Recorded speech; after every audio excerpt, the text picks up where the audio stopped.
தரிசனத்தை நோக்கி பார்க்க வேண்டும். ஆமென், ஆமென்.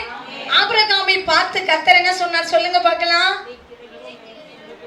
கிழக்கையும் மேற்கேயும் வடக்கேயும் தெற்கேயும் என்ன பண்ணு, நோக்கி பார், நீ அதை அழைத்து திரு, அதை நான் உனக்கு தருவேன் அப்படின்னு சொன்னார். அல்லேலூயா. கிழக்குல என்ன ஆசீர்வாதத்தை குறிச்சு பார்த்து சொல்லுங்க பார்க்கலாம். என்னம்மா புரியல? நம்ம இருளான வாழ்க்கை மாறும். எப்ப மாறும் நம்ம இருள்? எப்ப மாறும்? அதிகாலை ஜெபிக்கும் போது நம்ம இருள் மாறும். அடுத்தது மேற்கு. மேற்குல இருந்து நம்மளுக்கு என்ன ஆசீர்வாதம் வரும்? என்ன புரியல? மலைகளா? மழையா? அப்படி மழை மழைன்னு கேட்டுட்டு இருக்குது. சரி, மழை, ஆசீர்வாதமான மழையை கர்த்தர் கொடுப்பா. எப்ப ஆசீர்வாதமான மழையை கொடுப்பார் உங்களுக்கு? தேவையில்லாத கட் பண்ணிட்டீங்கன்னா உனக்கு ஆசீர்வாதமான மழையை கர்த்தர் கொடுப்பார். ஆமென் சொல்லுங்களேன். அடுத்தது தெற்கு. தெற்குல இருந்து உங்களுக்கு என்ன ஆசீர்வாதம் வரும்? சிறையிருப்ப மாத்துவார். எப்ப சிறையிருப்ப மாத்துவாரு? வசனத்தை நம்பும் போது சிறையிருப்ப மாத்துவார். அடுத்தது வடக்குல இருந்து உங்களுக்கு என்ன ஆசீர்வாதம் வரும்? அபிஷேகம், பரலோகம். இது எப்ப கிடைக்கும் நமக்கு? பரிசுத்த ஆவியை பெற்றுக் கொள்ளும் போதுதான் கிடைக்கும். ஆமென், ஆமென். மறுபடியும் உங்களுக்கு சொல்றேன், கிழக்கிலிருந்து நமக்கு வெளிச்சம் உதிக்கும், சூரிய வெளிச்சம் உதிக்கும். எப்ப உதிக்கன்னா அதிகாலையில ஜெபிக்கும் போதுதான் உதிக்கும். மேற்கிலிருந்து நமக்கு ஆசீர்வாதம் வரும். எப்ப வரும்னா நம்ம என்ன பண்ணணும்னா, அவர் என்ன பண்ணணும், தேவையில்லாததை விட்டுட்டு அவரை சார்ந்திருக்கும் போது வரும். அடுத்தது தெற்கிலிருந்து சிறையிருப்பு மாறும். எப்ப மாறும்னா கர்த்தரை நம்பும் போது மாறும். அடுக்கு ஆண்டவருடைய அபிஷேகத்தை பெற்றுக்கொள்ளும் போது பரலோகத்தினுடைய ஆசீர்வாதத்தை நீ நானும் பெற்றுக்கொள்ள போகிறோம். ஆமென். இரண்டாவது எதை நோக்கி பார்க்கணும்னா தரிசனத்தை நோக்கி பார்க்கிறவங்களா நீங்கள் மாற வேண்டும். ஆமென் சொல்லுங்களேன். அல்லேலூயா, அல்லேலூயா. தரிசனத்தை நோக்கி பார்க்கிறவளாய் மாற வேண்டும். அருமையான தேவனுடைய பிள்ளைகளே, இங்க உட்கார்ந்து இருக்கிற எல்லார் மேலேயும் கர்த்தர் ஒரு தரிசனத்தை வச்சிருக்கிறார். ஆமென் சொல்லுங்களேன். அல்லேலூயா. உங்க மேல கர்த்தர் ஒரு பெரிய தரிசனத்தை வச்சிருக்கிறார், ஒரு பெரிய திட்டத்தை வச்சிருக்கிறாரு. ஒவ்வொரு நாளும் இவங்க கையை அவங்க கையை இவங்கள அவங்கள பார்க்காம உன்னை படைச்ச தேவனை நோக்கி பார்க்கிறவளா இருக்க வேண்டும். ஆமென் சொல்லுங்களேன், ஆமென் சொல்லுங்களேன். இன்னைக்கு ஒவ்வொரு தேவைக்கு நம்ம ஒவ்வொரு ஆளை என்ன பண்ணுவோம், செலக்ட் பண்ணி வச்சிருப்போம். இவங்க எனக்கு இதை கொடுப்பாங்க, அங்க போனா எனக்கு இதை கிடைக்கும்.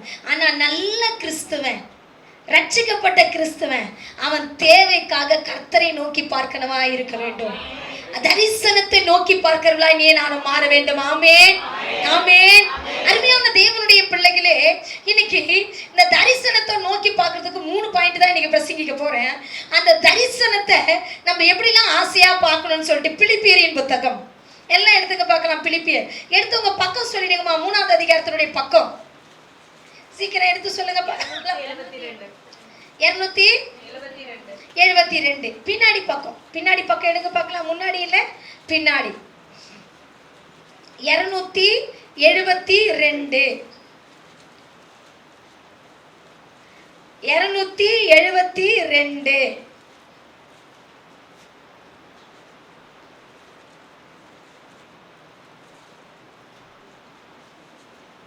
எடுத்தாச்சுங்களா? இப்போ நம்ம ஒவ்வொரு வசனமா வாசிக்க போகிறோம். 4ஆவது வசனத்திலிருந்து வாசிக்க போறோம். வாசிக்க பார்க்கலாம் நல்லா பொறுமையா.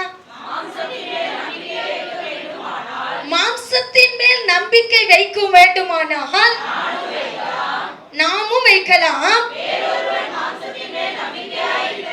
வேறொருவன் மாம்சத்தின் மேல் நம்பிக்கையாய் இருக்க நினைத்தால் நான் அதிகமாய் அப்படி செய்யலாம். நான் 8ஆம் நாளிலே விருத்த சேதனம் அடைந்தவன், இஸ்ரவேல் வம்சத்தான், பென்யமீன் கோத்திரத்தான், எபிரேயில் பிறந்த எபிரேயன், நியாயப்பிரமாணத்தின்படி பரிசேயன், பக்தி வைராக்கியத்தின்படி சபையை துன்பப்படுத்துகிறவன், நியாயப்பிரமாணத்தின் நீதியின்படியே குற்றம் சாட்டப்படாதவன் ஆகிலும் எனக்கு அவைகளை கிறிஸ்துவுக்கென்று நஷ்டமாக எண்ணுகின்றேன். அது மாத்திரமல்ல, கர்த்தராகிய கிறிஸ்து இயேசுவை அறிகிற அறிவின் மேன்மைக்காக எல்லாவற்றையும் நஷ்டம் என்று எண்ணி இருக்கிறேன். நான் கிறிஸ்துவை ஆதாயப்படுத்தும்படிக்கு நியாய பிரமாணத்தில் வருகிற சுயநீதி உடையவனாய் இராமல் கிறிஸ்துவை பற்ற விசுவாசத்தினால் வருகிறதுமான விசுவாசம் மூலமாய் தேவனால் உண்டாயிருக்கிறதுமான நீதிய உடையவனாயிருந்து கிறிஸ்துவுக்குள் இருக்கிறேன் என்று காணப்படும்படிக்கு இப்படி நான் அவரையும் ஒரு உயிர்த்தெழுதலின் வல்லமையோ பாடுகளின் ஐக்கியத்தையும் அறிவதற்கு அவருடைய மரணத்துக்கு ஒப்பான மரணத்துக்குள்ளாகி எப்படி ஆகிலும் மரித்தோரிலிருந்து உயிரோடு எழுதுவதற்கு தகுதியாகும்படிக்கு அவருக்காக எல்லாவற்றையும் நஷ்டமாய் விட்டேன், குப்பையுமாய் எண்ணுகிறேன். நான் அடைந்தாயிற்று, முற்றிலே தேறினேன் என்று சொல்லாமல் கிறிஸ்து இயேசுவுக்குள் நான் எதற்காக பிடிக்கப்பட்டேனோ அதை பிடித்துக் கொள்ளும்படிக்கு ஆசையாய் தொடருகிறேன். சகோதரரே, நான் அதை பிடித்துக் கொண்டேன் என்று எண்ணுகிறதில்லை. ஒன்று சொல்லுகிறேன், பின்னானவைகளை மறந்து முன்னானவைகளை நாடுகிறேன். கிறிஸ்து இயேசுவுக்குள் தேவன் அழைத்த பரம அழைப்பின் பந்தை பொருளுக்காக லக்கை நோக்கி தொடருகிறேன். ஆமென், ஆமென். அருமையான தேவனுடைய பிள்ளையே, அப்போஸ்தலனாகிய பவுல் கர்த்தர் அழைச்ச போது அவன் சொல்ற ஒரு காரியம் என்னன்னு பாத்தீங்கன்னா, என் கிறிஸ்துவுக்காக என் படிப்பு, என் ஜாதி, என் குலம், என்னுடைய கோத்திரம், இது எல்லாவற்றையும் நஷ்டமா என்ற நான். இதெல்லாம் எனக்கு ஒரு பெருசு கிடையாது. ஏன்னா அவரை நான் எப்படி ஆகிலும் அவர் எனக்காய் வைத்திருக்க அந்த பரம அழைப்பின் பந்தய பொருளை பெற்றுக் கொள்ளும்படியா நான் லக்கை நோக்கி ஓடுகிறேன். ஆமென் சொல்லுங்களேன். இன்னைக்கு கர்த்தர் சொல்லுகிறார், உன்னை கர்த்தர் ஒரு தரிசனத்தோடு அழைத்திருக்கிறார். இன்னைக்கு தரிசனத்தோடு அழைத்த நீ கர்த்தரை நோக்கி பார்க்க வேண்டும். அவன் சொல்றான் பாருங்க, நான் அடைந்தாயிற்று, முற்றிலும் தேர்வு என்று சொல்லாதபடிக்கு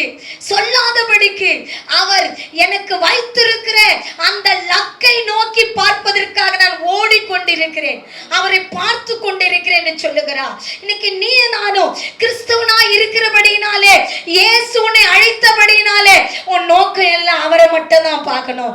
ஏதோ என்ன ஆண்டவர் அழைச்சிருக்கிறார், என் மேல ஒரு தரிசனத்தை கர்த்தர் வச்சிருக்கிறார், என் மேல ஒரு அழைப்பு இருக்குது, பரம அழைப்பு என் மேல இருக்கிறது, பரலோகத்தின் அழைப்பு என் மேல இருக்கிறது. இதை நான் பெற்றுக்கொள்ள வேண்டும், இதை நான் பெற்றுக்கொள்ள வேண்டும் என்று சொல்லி நாம் பிரயாசப்பட வேண்டும். அருமையான தேவனுடைய பிள்ளை, ஆண்டவர் சொல்லுகிறார், தரிசனத்தை நோக்கி பார். உன் மேல ஒரு தரிசனம் இருக்கிறது, உன் தலை மேல ஒரு தரிசனம் இருக்குது, உன் குடும்பத்தின் மேல ஒரு தரிசனம் இருக்குது, உன் பிள்ளைகள் மேல ஒரு தரிசனம் இருக்கிறது, உன் சபையின் மேல ஒரு தரிசனம் இருக்குது. கர்த்தர் இதை சொல்லுகிறார், நீ தரிசனத்தை நோக்கி பார்க்கனாய் மாறும்போது கர்த்தர் உனக்கு பெரிய காரியங்களை உன் வாழ்க்கையில செய்ய போகிறார்.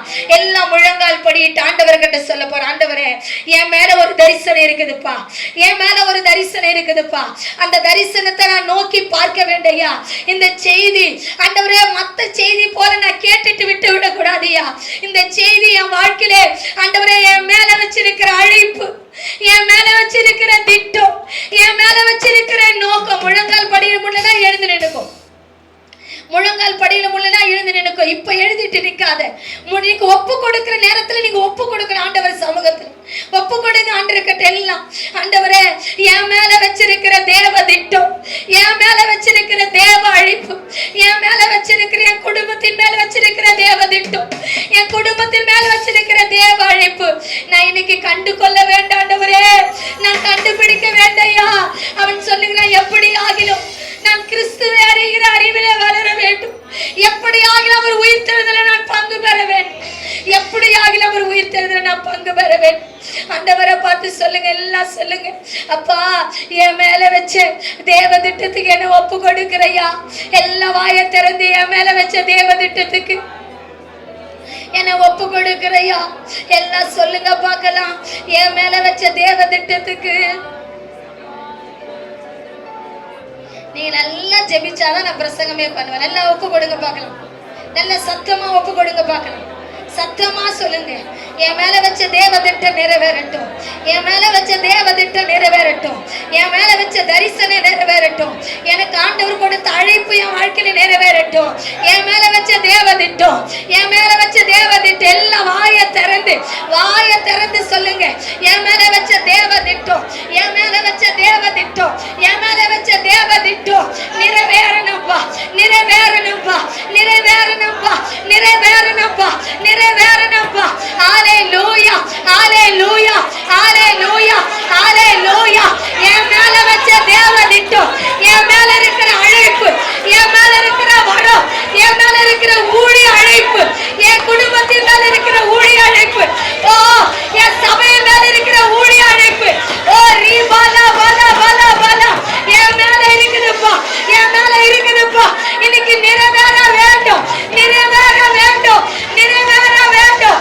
ஓ ரீகா பா பா பா பா பா பா பா ரீகா பா பா பா பா பா பா பா பா பா ரீகா பா பா பா பா பா பா பா ரபல பல பல பல ரீபல பல பல பல பல பல ரீகா பல பல பல பல பல. உன் மேல ஒரு தேவ திட்டம் இருக்குது சகோதரியே, உன் மேல ஒரு தேவ திட்டம் இருக்குது சகோதரியே. உன்னை ஒப்புக்கொடு. அப்பா வைத்து ஆண்டவர் உன்னை அப்பா ஒரு திட்டம் வச்சிருக்கிறா. அப்பா உன் மேல ஒரு திட்டம் வச்சிருக்கிறா. பரம பிதா உன் மேல ஒரு திட்டம் வச்சிருக்கு. ரமல பல பல ரீபல பல பல. சுயத்துக்கு முடிவெடுக்காதே, ஆண்டவர்கிட்ட முழுசா கொடு. தகன பலியா உன்னை ஒப்புக்கொடு, தகன பலியா ஒப்புக்கொடு, தகன பலியா ஒப்புக்கொடு. தேவ திட்டம் நிறைவேற போகுது, தேவ திட்டம் நிறைவேற போகுது, தேவ திட்டம் நிறைவேற போகுது. ரபல பல பல பல ரீபல பல பல பல. ஒவ்வொரு பிள்ளைகளையும் வாலிப பிள்ளைகளோடு பேசுங்கப்பா, என் வாலிப பிள்ளைகளோடு பேசுங்கப்பா. அந்த பிள்ளைகளுடைய தேவ திட்டத்தை உணரணையா ஆண்டவரே. அந்த பிள்ளைங்க, இந்த பிள்ளைங்க சுயத்தை வெறுக்கணையா, மாம்சத்தை வெறுக்கணும்ப்பா, மாம்சத்தை வெறுக்கணும்ப்பா.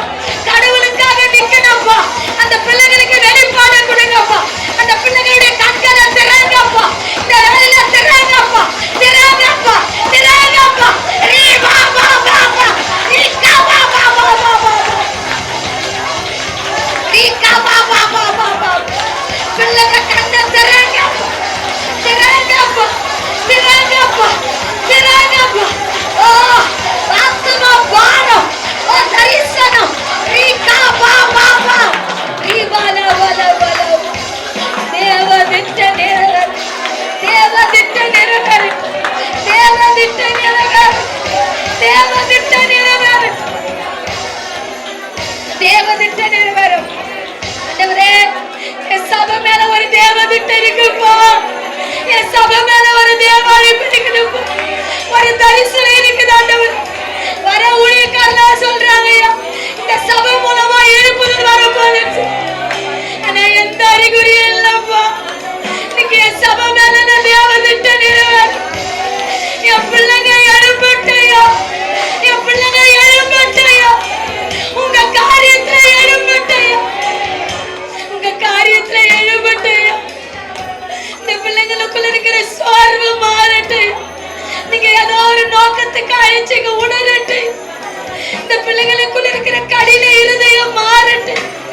மாம்ச காரியம் சாகட்டையா, சுய சாகட்டும், சுய சாகட்டும், சுய சாகட்டும், சுய சாகட்டும், சுய சாகட்டும், சுய சாகட்டும், சுய சாகட்டும், சுய சாகட்டையா, சுய சாகட்டையா. தேவ திட்டம் என் சபை மேல வச்ச தேவ திட்டம், என் வாலிப பிள்ளைகள் மேல, சகோதரிக்கு மேல வச்ச தேவ திட்டம், என் சபை சகோதரன் மேல வச்ச தேவ எல்லாம் நிறைவேறட்டும், எல்லாம் நிறைவேறட்டும், எல்லாம் நிறைவேறட்டும், நிறைவேறட்டும், நிறைவேறட்டும், நிறைவேறட்டும், இந்த பிள்ளைகளுக்கு உணர்வுள்ள இருதயத்தை தாங்க.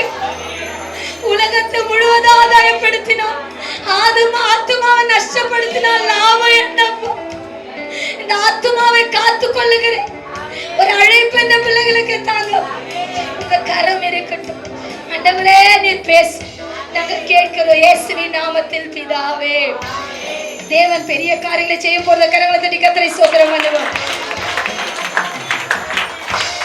நாம் யாவரும் உட்காரலாம். அல்லேலூயா, அல்லேலூயா. ஒவ்வொரு மேலையும் தேவ திட்டம் இருக்குது.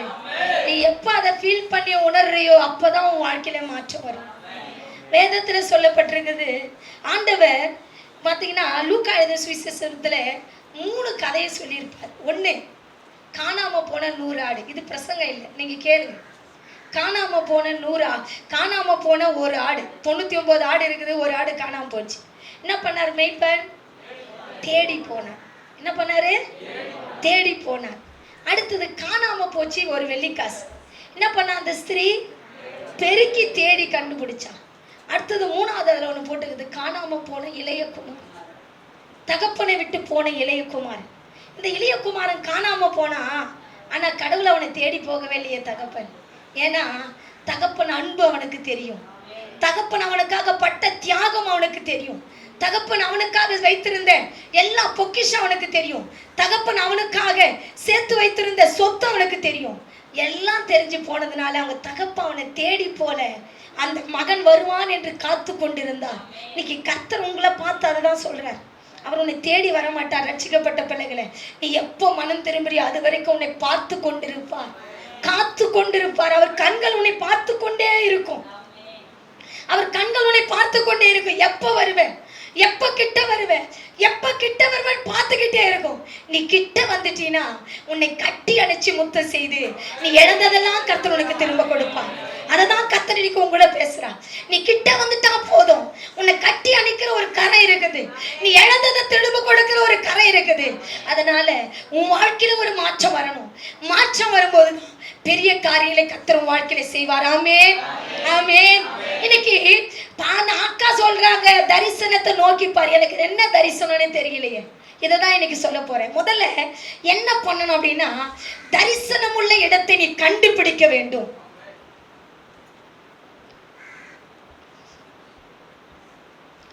தரிசனம் உள்ள இடத்தை நீ என்ன பண்ணணும்? கண்டுபிடிக்க வேண்டும்.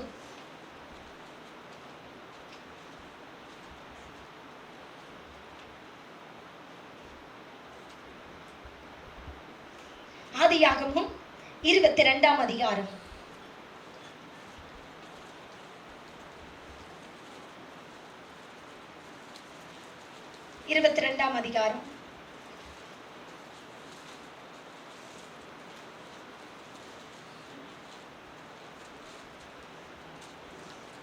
எடுத்தாச்சுங்களா? 2வது வசனத்திலிருந்து 4வது வசனம் வரைக்கும் நம்ம வாசிக்க போகிறோம். அப்பொழுது அவர் உன் புத்திரனும் ஏகசுதனும் உன் நேசகுமாரனாகிய ஈசாக்கை நீ இப்பொழுது அழைத்துக் கொண்டு மோரியா தேசத்துக்கு போய் அங்கே நான் உனக்கு குறிக்கும் மலையின் மேல் ஒன்றின் மேல் தகன பலியாக பலியிடு என்றார். ஆபிரகாம் அதிகாலையிலே எழுந்து தன் கழுதையின் மேல் சேணம் கட்டி தன் வேலைக்கார 2 பேரையும் தன் குமாரனாகிய ஈசாக்கை கூட்டிக் கொண்டு தகன பலிக்கு கட்டைகளை பிளந்து கொண்டு தேவன் தனக்கு குறித்த இடத்துக்கு புறப்பட்டு போனான். 3ஆம் நாளில் ஆபிரகாம் தன் கண்களை ஏறெடுத்து பார்த்தபோது தூரத்திலே அந்த இடத்தை அவன் கண்டான். ஆமென், ஆமென். அருமையான தேவனுடைய பிள்ளைகளே, ஆபிரகாம் ஆண்டவர் அவனுக்கு ஒரு இடத்தை குறித்து வைத்திருக்கிறார். என்ன இடம்னா மோரியா மலை. ஆமென். மோரியா மலையிலே ஆபிரகாம் மேலே தேவ திட்டம் நிறைவேற போகிறது. தேவ தரிசனம் ஆபிரகாமுக்கு மோரியாவினுடைய மலையில நிறைவேற போகிறது. அப்போ ஆண்டவர் அவனை பார்த்து சொல்றாரு, உன் குமாரனும் எப்படி சொல்றாரு பாருங்க பார்க்கலாம், உன் புத்திரன், உன் ஏகசுதன், உன் நேசகுமாரன். முதல்ல சொல்லுங்க பார்க்கலாம், உன் புத்திரன், உன் ஏகசுதன், உன் நேசகுமாரன். 3 காரியத்தை சொல்றாரு. யாரு? உன் பிள்ளை. அடுத்தது யாரு? அவன் ஏகசுதன், உன் சொத்துக்கு யாரு? வாரிசு. அடுத்தது நீ நேசிக்கிற நேசகுமாரன். உன் பிள்ளை, உன் சொத்துக்கு வாரிசு ஏகசுதன், உன் நேசகுமாரன். இவனை கூட்டிக்கிட்டு நான் குறிச்சு வச்சிருக்கிற மலையின் மேல் ஏறி நீ என்ன பண்ண அப்படின்னா அவனை பலி செலுத்து என்று ஆபிரகாமுக்கு ஆண்டவர் சொன்னார். சொன்ன உடனே இவன் தரிசனமான இடத்திற்கு கண்டுபிடிப்பதற்காக அவன் புறப்பட்டு போனான். இன்னைக்கு ஆண்டவர் உங்களை எல்லாரையும் அழைச்சிருக்கிறாரு. உங்களை எல்லாரையும் பேர் சொல்லி அழைச்சிருக்கிறாரு. அழைச்ச கர்த்தர் உங்களை பார்த்து சொல்றாரு, தரிசனமான இடத்தை நீ கண்டுபிடிக்க வேண்டும். எத்தனையோ முறை உன் மேல தலை மேல கை வச்சு ஊழியக்காரன் ஜெபிச்சிருப்பார் உனக்காக. ஆராதனையில கடவுள் உனக்கு பேசியிருப்பா. முன்னால கட்டாயம் என்ன கடவுள் இதற்காக தான் அழைச்சாருன்றது ஒரு சிலருக்கெல்லாம் உங்களால ஃபீல் பண்ண முடியும், ஒரு சிலருக்கெல்லாம் தெளிவா தெரியும். ஆண்டவர் சொல்லுகிறா, அதை நீ கண்டுபிடித்து அதற்காக பிரயாசப்பட வேண்டும். வேதம் சொல்லப்பட்டிருக்கிறது, ஆபிரகாம் 4வது வசனத்தை, அந்த இடத்தை அவன் நோக்கி பார்த்தான். ஆமென். உன் தரிசனத்தை நீ கண்டுபிடிச்ச உடனே அந்த தரிசனத்தை நோக்கி, தரிசனம் கொடுத்தவரை நீ நோக்கி பார்க்க வேண்டும். தரிசனத்தை கண்டுபிடிச்ச நீ, தரிசனம் கொடுத்த கடவுள் எனக்கு செய்வார் என்று சொல்லி அவரை நோக்கி பார்க்கிறவளா நீ மாற வேண்டும். ஆமென், ஆமென், ஆமென். அருமையான தேவ பிள்ளையே, கடவுள் உங்களை அழைச்சிருக்கும் போது அந்த தரிசனத்தை நீ நோக்கி பார்த்துட்டீன்னா உன் வாழ்க்கையில நிச்சயமா சொல்றேன், ஆண்டவர் நான் நினைச்சிருக்கிறார் அது உன் வாழ்க்கையில நடக்கும். ஒருவேளை அதை விட்டுட்டு நீ வேற வழியா போயிட்டீனா உன் வாழ்க்கை ரொம்ப தாறுமாறா போய்விடும். ஆண்டவர் உன் மேல வச்ச திட்டத்துக்கு விரோதமா நீ நடக்க ஆரம்பிச்சிட்டீன்னா தேவன் உன் மேல வச்ச தேவ திட்டம் நிறைவேறாமல் போய்விடும். ஆபிரகாம் நோக்கி பார்த்துட்டான். நோக்கி ஆண்டவர் என்ன சொன்னாரோ அதை என்ன பண்ணாரு, அழகா சொல்றாரு. அவனை பார்த்து சொல்றாரு, என்ன பண்ண, உன்னுடைய நேசகுமாரன், ஏக புத்திரன், உன்னுடைய என்ன பண்ண, உன் புத்திரனை எனக்கு பலியா கொடுன்னு கேட்டுட்டார். அந்த இடத்துக்கு போன்னு சொல்லிட்டார். அவன் புறப்பட்டு போக ஆரம்பிச்சுட்டான். கடவுள் நம்ம கூட எத்தனையோ முறை பைபிள் மூலமா பேசியிருப்பார், ஊழியக்கார மூலமா பேசியிருப்பார், ஆராதனை மூலமா பேசியிருப்பார், பாடல் வழியா பேசியிருப்பார். எத்தனை முறை கடவுளும் கூட பேசியும், எத்தனை முறை கடவுளுக்கு உணர்த்தி இன்னும் அவர் திட்டத்துக்கும் அவர் தரிசனத்துக்கும் ஒப்புக்கூடாது இருப்பேன்னா இன்னைக்கு நீ ஒப்புக்கொடு. நீ ஒப்பு கொடுத்தா நான் சொல்றேன், கர்த்தர் நிச்சயமா உன் வாழ்க்கையை மாற்றும். உன் வாழ்க்கையை கடவுள் மாற்றுவார். உன் வாழ்க்கையில ஒரு பெரிய மாற்றத்தை கர்த்தர் கொடுக்க விரும்புகிறார். அவர் நிச்சயமாய் மாற்றத்தை கொடுக்க வல்லவராய் இருக்கிறார். தரிசனமான இடத்துக்கு நீ கட்டாயம் வரணும். அந்த இடத்தை கண்டுபிடிச்சுனா உனக்குள்ள என்ன வர இருக்குது, உன் மேல என்ன அழைப்பு இருக்குது, கடவுள் உன்னை வச்சு உன்னை ஏக்கத்தோடு பார்க்கறாரா இல்ல கண்ணீரோடு பார்க்கறாரா, உன்னை அன்பா பார்க்கறாரான்னு நீ அதை தெரிஞ்சுக்கணும். முதல்ல உன்னை ஆண்டவர் எந்த விதத்துல பார்க்கறார், உன்னை பார்க்கும்போது இன்னும் என் கிட்ட வரல நீ ஏக்கமா பார்க்கறாரா, இல்லைன்னா நான் எவ்வளவு சொல்லி நீ கேட்கலன்னு உன்னை கண்ணீரோடு பார்க்கறாரா, இல்லைன்னா உன்னை பார்க்கும்போது சந்தோஷமா கம்பீரமா பார்க்கறாரா, அது உனக்கு தெரிஞ்சிருக்கணும். அது உனக்கு தெரிஞ்சிருக்கணும். எப்போ இது தெரியும்னா நீ தரிசனம் உள்ள இடத்தை நோக்கி பார்க்கும்போது தான் தெரியும். ஆமென், ஆமென், ஆமென். தரிசனம் உள்ள இடத்தை நோக்கி பார்க்க மட்டும்தான் அந்த காரியம் உன் வாழ்க்கையில தெரியும். தேவ பிள்ளைகளே, இங்க வேதம் ரொம்ப தெளிவா போட்டிருக்குது. அவன் வந்து விட்டான். ஒருவேளை இந்த தரிசனத்தை விட்டு நான் வெளியே போயிட்டேன் அப்படின்னா என் வாழ்க்கை என்ன ஆகும் அப்படின்னு நம்ம பார்க்க போறோம். நம்மளுக்கு எல்லாருக்கும் தெரிஞ்ச காரியம் தான். 1 ராஜாக்களின் புத்தகம் 19வது அதிகாரம் 4லிருந்து 6 வரைக்கும். தேவனை நிந்திக்கும்படி அசிரிய ராஜாவாகிய தன் ஆண்டவனால் 1 ராஜாக்கள் 19 அவன் தீர்க்கதரிசிகள் எல்லாரையும் பட்டயத்தாலே கொன்று போட்ட செய்தி அனைத்தையும் ஆகாப் பேசேலுக்கு அறிவித்தான். அப்போது பேசேல் எலியாவின் இடத்தில் ஆள் அனுப்பி அவர்களில் ஒவ்வொருவருடைய பிராணனுக்கு செய்யப்பட்டது போல நான் நாளை இந்நேரத்தில் உன் பிராணனுக்கு செய்யாதே போனால் தேவர்கள் அதற்கு சரியாகவும் அதற்கு அதிகமாகவும் எனக்கு செய்ய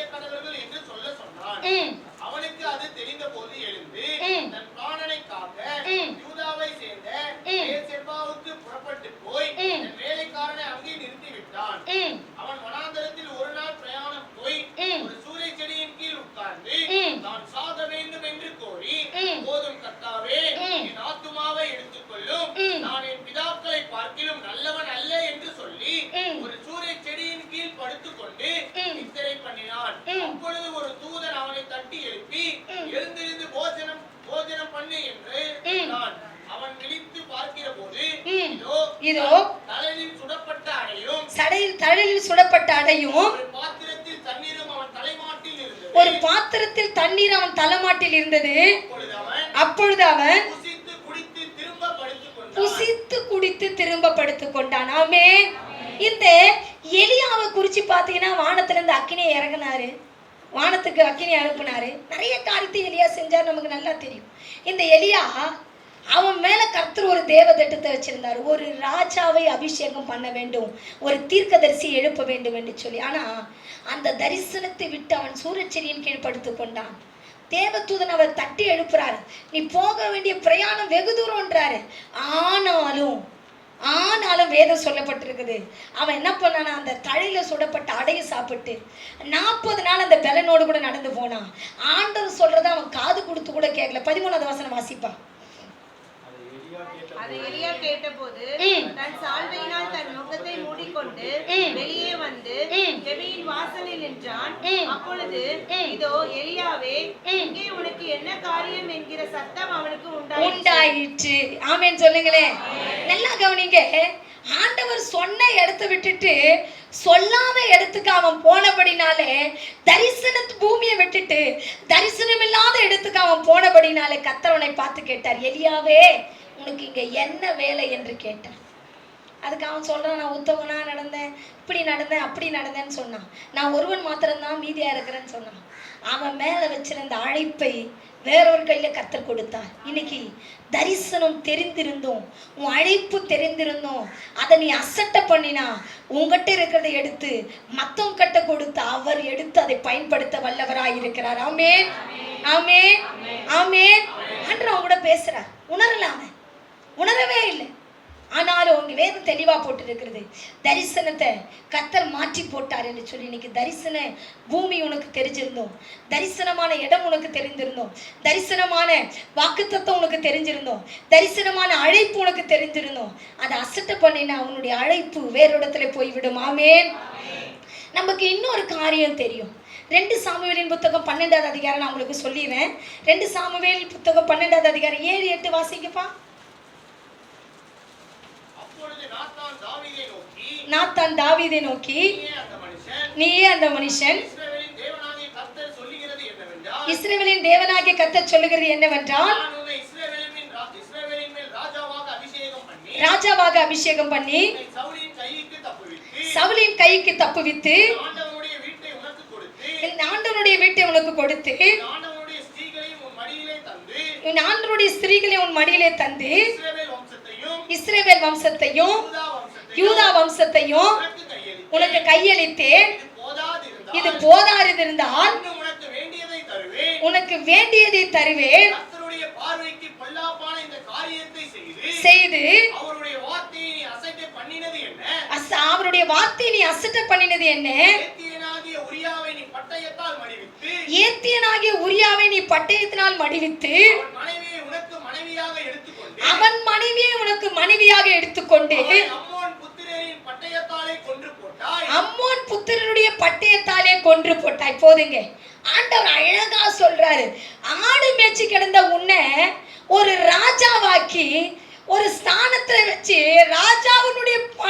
ராஜாவினுடைய மகளே உனக்கு திருமணம் பண்ணி கொடுத்து எல்லாத்தையும் கொடுத்து யூதா வம்சம் இஸ்ரவேல் வம்சத்தெல்லாம் உனக்கு கொடுத்தோம்.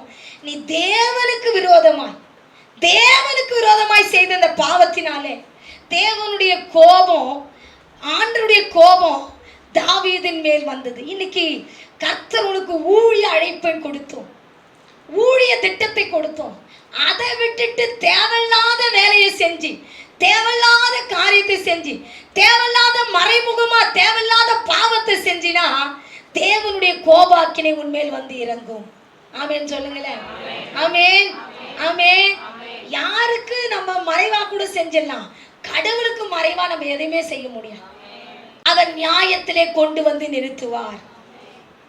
அழகா சொல்லுவார் பிரசங்கில, வாலிபனே உன் இளமையில சந்தோஷப்படு, உன் கண்ணில் உனக்கு என்னென்ன எல்லாத்தையும் பார்த்து நீ சந்தோஷப்படு. ஆனால் நியாய தீர்ப்பு ஒன்று இருக்கிறது என்பதை நீ மறந்து போகாதே.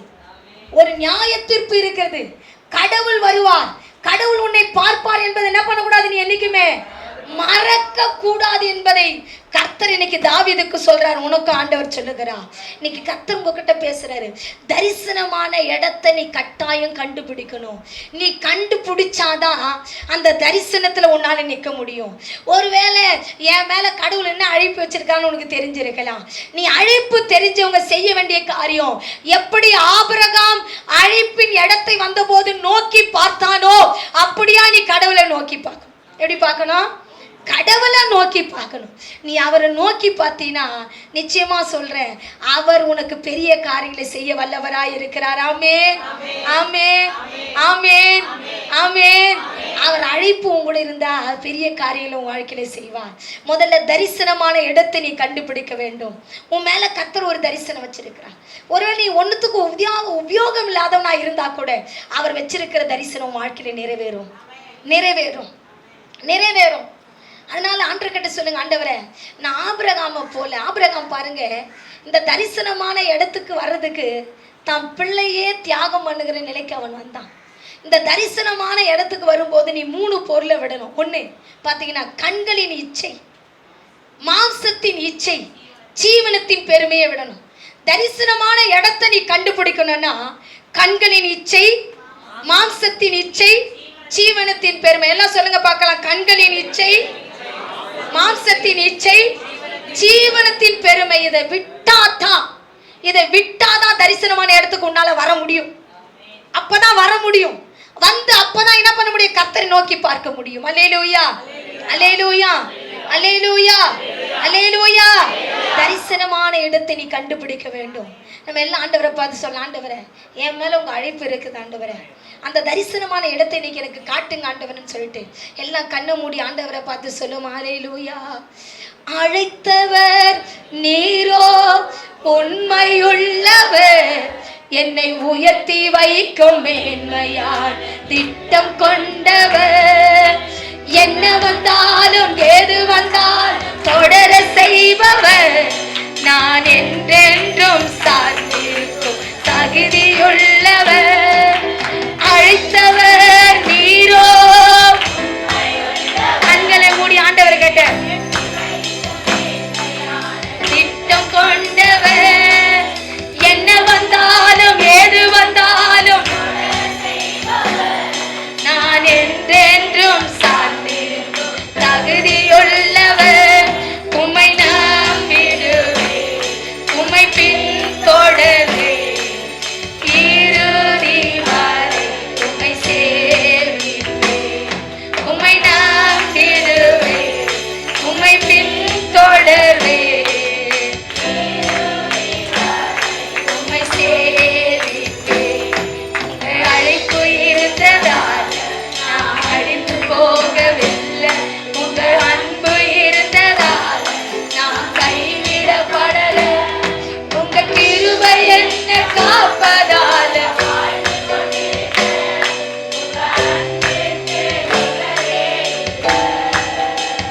இயேசுவின் கிருபை என்ன காப்பதால.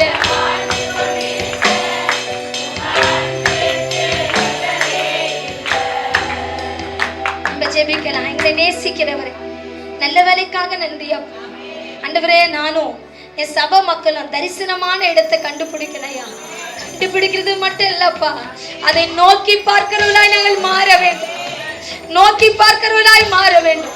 கர்த்தர் எங்களுக்கு உதவி செய்ய இயேசுவின் நாமத்தில் பிதாவே, ஆமென், அல்லேலூயா. இரண்டாவது காரியம் தரிசனம் பெற்ற நீ விசுவாசத்தில் நடக்க வேண்டும்.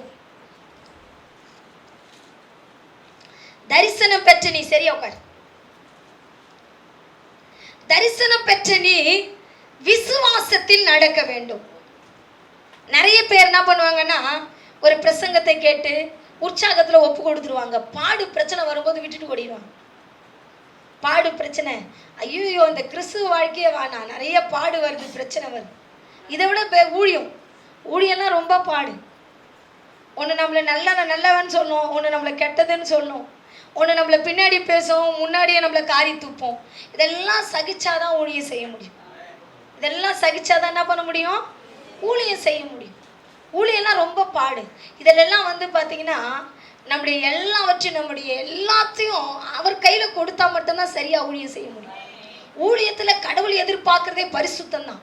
இந்த பரிசுத்தம் இல்லாத ஊழியம் செஞ்சா அந்த ஊழியம் ரொம்ப அருவருப்பாய் காணப்படும் கர்த்தருக்கு முன்னாடி. ஆமென், ஆமென். அருமையான தேவனுடைய பிள்ளைகளுக்கு வேதம் தெளிவா சொல்லப்பட்டிருக்கு. தரிசனம் பெற்ற நீ தரிசனத்தில் நடக்கிறவங்களா இருக்கணும். நான் ஊழியத்துக்கு வந்துட்டேன்னு சொல்லிட்டு அடுத்தவங்க கிட்ட நம்ம கையேந்த கூடாது. ஒரு நல்ல கிறிஸ்துவன், அவங்களுக்கு அடிக்கடி சொல்றதாதான், கிறிஸ்துவன் கடவுளை நம்மகிட்ட தான் தேவைக்கு நோக்கி பார்க்கணும், வேற யாரையும் நோக்கி பார்க்க கூடாது. நீ யாரை நோக்கி பார்த்தாலும் உனக்கு அசிங்க அவமானம் தான் வரும். கடவுளை நோக்கி பாரு, உன்னுடைய வேலை ஸ்தலங்களில் உயர்வை கொடுப்பார். கடவுளை நோக்கி பாரு, உன் பொருளாதாரத்துல உயர்வை கொடுப்பார். கடவுளை நோக்கி பாரு, தலை குனிஞ்ச இடத்துல உன் தலையை நிமிர பண்ணுவார். அப்படிதான் வாழணும். தரிசனம் பெற்றவன் விசுவாசத்துல நடக்கிறவனாய் பார்க்க வேண்டும். இப்ப வாசிக்கலாம், ஆதியாகமம் புத்தகம் 22 அதிகாரம் 22 அதிகாரம் எடுத்துட்டீங்களா? 22 7 8 வாசிங்க பார்க்கலாம். தகப்பனாகிய ஆபிரகாமை நோக்கி என் தகப்பனே என்றார். அதற்கு அவன் என் மகனே இதோ இருக்கிறேன் என்றார். நெருப்பும் தகன பலிக்கு ஆட்டுக்குட்டி எங்கே என்றார். அதற்கு ஆபிரகாம் என் மகனே தேவன் தம்முடைய தகன பலிக்கு ஆட்டுக்குட்டியை பார்த்து கொள்வார் என்றான். இப்போதைங்க இங்க சொல்லப்பட்டு இருக்கிறது, இந்த பாதை ரொம்ப கடினமான பாதை. இப்போ தரிசனமான இடத்த ஆபிரகாம் என்ன பண்ணிட்டான்? பார்த்துட்டான். பார்த்த உடனே அதை என்ன பண்ணிட்டான்? கண்ணோக்கி பார்த்துட்டான். இடத்த கண்டுபிடிச்சுதான் பார்த்துட்டான். பார்த்துட்டு பலிக்கு தேவையான எல்லா பொருளையும் எடுத்துட்டு வரான், ஆட்டுக்குட்டியை தவிர. பலிக்கு தேவையான எல்லா பொருளையும் எடுத்துட்டு வரான், ஆட்டுக்குட்டி இல்லை. அதுக்கு அவங்க மகன் கேட்கறான், என் தகப்பனே என்று சொல்லுகிறான். அதற்கு என் மகனே இதோ இருக்கிறேன்னு சொல்றான். எப்பா நீ எல்லாத்தையும் எடுத்துட்டு வரீங்க, பலி செலுத்ததுக்கு ஆடு எங்கே என்று கேட்டான். இது எவ்வளவு கடினமான பாதை, இது எவ்வளவு வலியை கொடுக்கும். அவன் நடந்து போகிறது ஒரு மலை மேல, அது ஒரு சுமையை தூக்கிட்டு போறான். வேலைக்காரனை கீழே நிறுத்திட்டான். வயசான காலத்துல இவன் என்ன பண்றான் அப்படின்னு பாத்தீங்கன்னா, 100 வயசுக்கு மேல இவன் என்ன பண்றான்? பாரத்தை சுமந்துட்டு போறான். பாரம் சுமக்கிறத விட இருதயத்திலையும் பாரத்தை சுமக்கிறான், சரீரத்திலையும் பாரத்தை சுமக்கிறான். வலியோடு கூட புறப்பட்டு போறான். இன்னைக்கு பாருங்க, தரிசனம் பெற்ற நீங்கள் எல்லாரும் பாரத்தோடு உங்க வாழ்க்கையில வர எல்லா துன்பத்தையும் கஷ்டத்தையும் ஏமாற்றத்தையும் தோல்வையும் விசுவாச பாதையில நடந்தாதான் கர்த்தர் உங்க மேல வச்ச தேவ திட்டம் நிறைவேறும். அவன் கேட்கறான், என் தகப்பனே அப்படின்னு கேட்கறான். அது எவ்வளவு ஒரு வலி. அப்பான்னு கூப்பிடுறதுக்கு அடுத்ததுன்னா இல்லை, அவனுக்கு வாரிசு கிடையாது. அவனைதான் இவனைதான் பலியா கொடுக்க போறான். ஆட்டுக்குட்டி எங்கப்பான்னு கேட்டார். அப்ப என்ன பண்ணிருக்கணும்? அவன் கட்டி பிடிச்சி தான் பிள்ளை என்ன பண்ணிருக்கணும்? கதறி அழுது இருக்கணும். கடவுள் உன்னதான் பலி. ஆனா அவன் எவ்வளவு விசுவாசமா சொல்றான் பாருங்க. ஆட்டுக்குட்டி கர்த்தருடைய பர்வதத்திலே பார்த்து கொள்ளப்படும். தகன பலிக்கான ஆடு கர்த்தருடைய பர்வதம். இது எப்படிப்பட்ட ஒரு விசுவாச வார்த்தை. நம்மளால ஒரு பிரச்சனையை பேஸ் பண்ண முடியும்னா நம்ம அழறோம். அந்த டைம்ல அவன் கண்ணீரை அடக்கிட்டு, அவன் நேசகுமாரன் அந்த பிள்ளையினுடைய பாசத்தை அடக்கிக்கிட்டு, அவன் அப்பான்னு கூப்பிட்டு அந்த அன்பை அடக்கிக்கிட்டு, எவ்வளவு கண்ட்ரோல் பண்ணிக்கிட்டு கர்த்தருடைய பர்வதத்துல பார்த்து கொள்ளப்படும் என்று விசுவாச அறிக்கை செய்தான். நம்ம வாழ்க்கையில கடவுள் சொல்ற ஒரு காரியம் இதுதான். தரிசனம் பெற்ற நீ எப்படிப்பட்ட போராட்டம் துன்பம் வந்தாலும், மலைகள் துன்பங்கள் கஷ்டங்கள் அவமானங்கள் தோல்வி எல்லாம் உன் வாழ்க்கையில வர எல்லா இழப்பையும் விசுவாசத்துல தான் நீ வச்சு நடக்கணும். அப்படி நடந்தா ஆண்டவர் உன் மேல வச்ச தேவ திட்டம் நிறைவேறும். ஆமென், ஆமென், ஆமென். அதை பேசும்போது எவ்வளவு உள்ளம் அவனுக்கு உடைஞ்சிருக்கும், எவ்வளவு வேதனைப்பட்டு இருப்பான். நம்ம படிச்சிருவோம் சாதாரணமா. அவன் மனசு எவ்வளவு காயப்பட்டு இருக்கும். அப்பா அப்படின்னு சொல்லி கூப்பிடும் போது, என் பிள்ளை இன்னும் கொஞ்ச நேரத்துல என் அப்பான்னு கூப்பிடுறதுக்கு இருக்க மாட்டான்ற அந்த வலி அவனுக்கு எப்படி இருந்திருக்கும், எப்படி இருந்திருக்கும் நினைச்சு பாருங்க. இதெல்லாம் பார்த்துட்டு அவன் சொல்றான், கர்த்தருடைய பர்வதத்திலே பார்த்து கொள்ளப்படும். இதுதான் விசுவாசத்தில் நடக்கிற ஒரு தரிசனம் பெற்றவன் செய்ய வேண்டிய காரியம். என்ன துன்பம் வந்தாலும் அவர் என்னை பார்க்கிறார், அவர் என்னை பார்க்கிறார், என்னுடைய நிந்தையை பார்க்கிறார், என் அவமானத்தை பார்க்கிறார், என் தோல்வியை பார்க்கிறார், என் இழப்பை பார்க்கிறார் அப்படின்னு விசுவாசத்துல நாம் நடக்கும்போது உண்மையா சொல்றேன், அந்த விசுவாசம் நம்மளுக்கு ஒரு பிரதிபலனை கொடுக்கும், பெரிய பிரதிபலனை. அது என்ன பிரதிபலனை உங்களுக்கு அப்புறம் நான் சொல்ல போறேன். ஒருவேளை எனக்கு இந்த பாதை கடினமா இருக்குதுன்னு சொல்லிட்டு நீ வேற பாதையை செலக்ட் பண்ணி போனீங்கன்னா உன் வாழ்க்கை என்ன நிலைமைக்கு போன்றதை நான் உங்களுக்கு சொல்றேன். வாசிங்க ஆதியாகம புத்தகம் 13வது அதிகாரம். ஆதியாகம புத்தகம் 13:10-13 வரைக்கும் வாசிங்க. அப்பொழுது லோத்து தன் கண்களை ஏறெடுத்து பார்த்து யோர்தான் நதிக்கு அருகான சமபூமி முழுவதும் நீர்வளம் பொருந்தினதாய் இருக்கிறது கண்டான். சோதோமையும் கொமோராவையும் அழிக்கும் முன்னே சோவாருக்கு போகும் வழி மட்டும் கர்த்தருடைய தோட்டத்தை போலவும் எகிப்து தேசத்தை போலவும் இருந்தது. சமபூமி முழுவதையும் தெரிந்து கொண்டு கிழக்கே பிரயாணப்பட்டு போனான். ஒருவரை ஒருவர் விட்டு பிரிந்தார்கள். ஆபிரகாம் கானான் தேசத்திலே குடியிருந்தான். வாசம் பண்ணி கூடாரம் போட்டான். அடுத்த வசனம் வாசிங்க.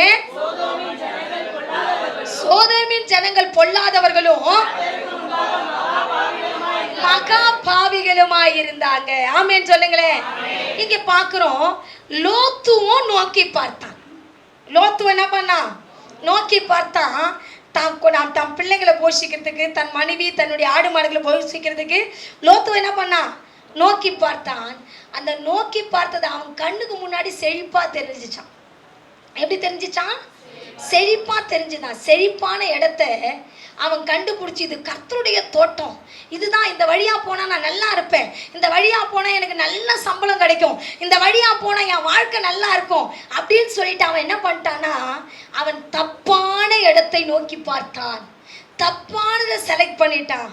செலக்ட் பண்ணதுனால அந்த ஊர்ல போய் அவன் பார்க்கறாங்க பொல்லாதவர்களும் என்ன பண்ண விபச்சாரிகளையும் கண்டுபிடிச்சான். இவன் இப்படி போனான், உண்மைதான். ஆனா அங்கிருந்து அவன் வெளியே வந்திருக்கலாம். அவன் வெளியே வராம அங்கே இருந்ததுனால வேதம் சொல்லப்பட்டிருக்குது, அருமையான தேவனுடைய பிள்ளையை, அவன் மனைவியை இழந்தான். அவனுடைய பிள்ளைகளுடைய பரிசுத்தத்தை அவன் இழந்தான். ரெண்டாவது, அவன் இந்த உலகத்திலே யாரும் செய்ய முடியாத ஒரு அருவருப்பான வாழ்க்கையை அவன் மகள்கள் 2 பேரும் வாழ்ந்தாங்க. அப்பா கட்டையே தப்பா வாழ்ந்து பிள்ளைய பெற்றுக்கிட்டாங்க. அவங்க 2 பொண்ணும் அப்பா கட்டிய பிள்ளைய பெற்றுக்கிட்டு தப்பா வாழ்ந்து என்ன பண்ணாங்களா, அப்பா கட்டியே தப்பா வாழ்ந்து பிள்ளைய பெற்றுக்கிட்டாங்க. ஆண்டவர் அவன் கையை படுங்க அவனுக்காக திறப்பில் வைக்க ஆபிரகாமை தெரிஞ்சுக்கிட்டான். தேவதூதர் அவன் கையை பிடிச்சி போயிட்டு நீ மலைக்கு ஓடி போனான்னா, அப்ப கூட என்ன பண்ணிட்டானா, சுறுசுறுப்பு இல்லாம சோம்பேறியா இருந்தா பண்ணிட்டான். என்னால் அவ்வளவு தூரம் ஓட முடியாதுன்னு ஒரு பட்டணத்தை செலக்ட் பண்ணி போனான்.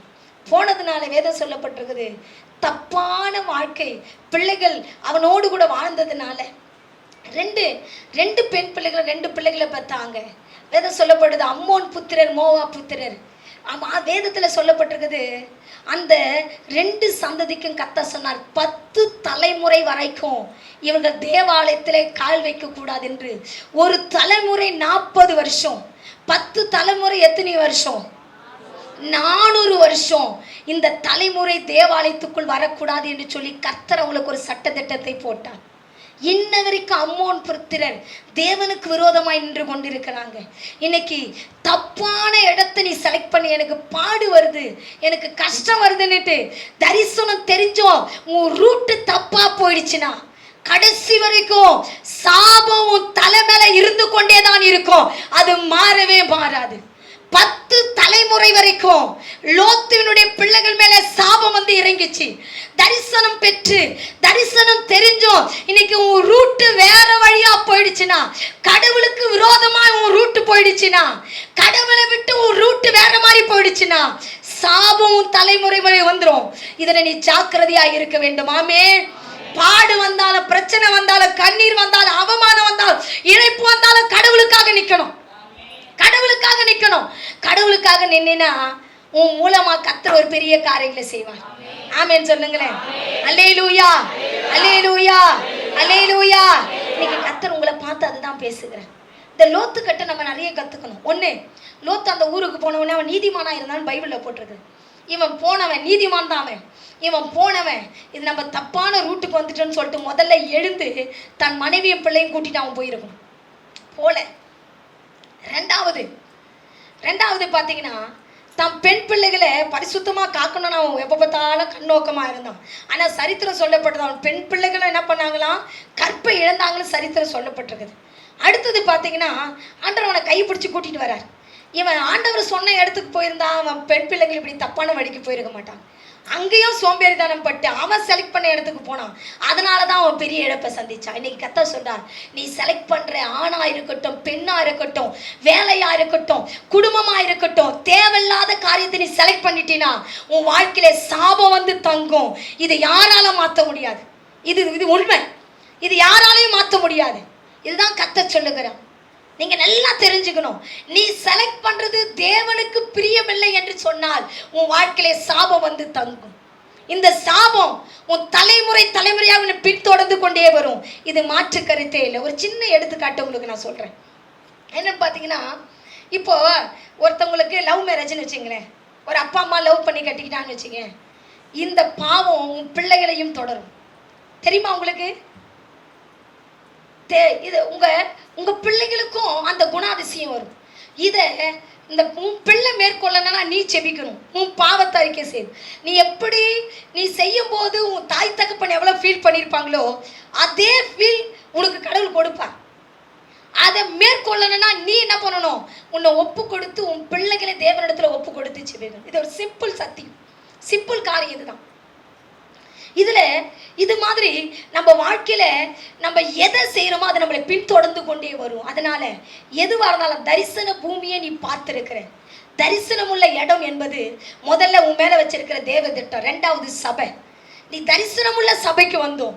நீ தரிசனம் பாடு வருது பிரச்சனை வருதுன்னு ஓடி போகாம அதுல நீ நினைச்சிருந்தீனா தேவன் உன் மேல இருக்க தேவ திட்டத்தை நிறைவேற்றுவார். ஒருவேளை அதை விட்டுட்டு நீயா உன்னுடைய காரியத்தை செலக்ட் பண்ணிட்டு லோத்து போல நீ செலக்ட் பண்ணிக்கிட்டீங்கன்னா ஆண்டவர் உங்ககிட்ட சொல்றாரு, சாபம் உன் தலைமுறையில் வந்து நிற்கும். அதை மாற்றவே